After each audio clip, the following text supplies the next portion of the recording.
বধিতে আইলি সবে তোরা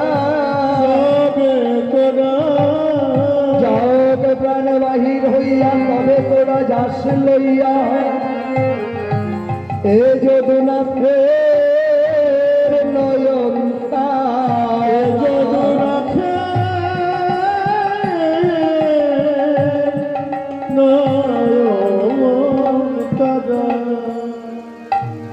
বলাই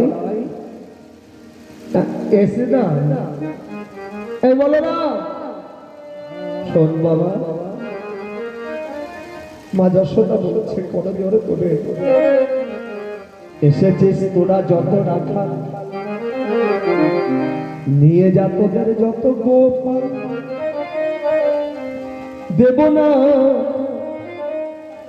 দেব না শুধু আমার প্রাণের গোপাল দেব না শুধু আমার প্রাণের গোপাল কেন দেবে না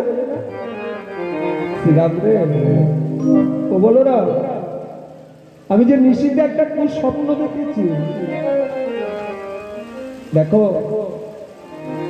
মায়ের মন তো যদি মায়ের ভেতরে একটু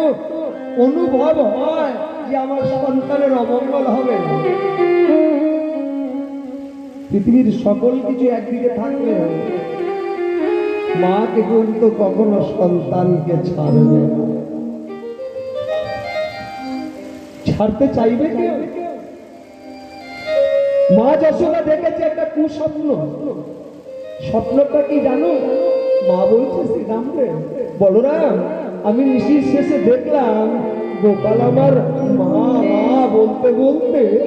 ওই কালিদাহের বিষজলে গোপালকে ডুবে গেল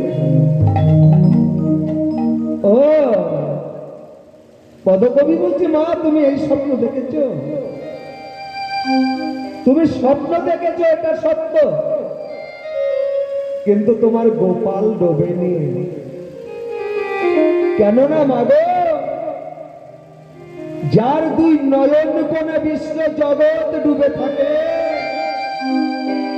যার চরণ তলে গঙ্গার উৎপত্তি হয়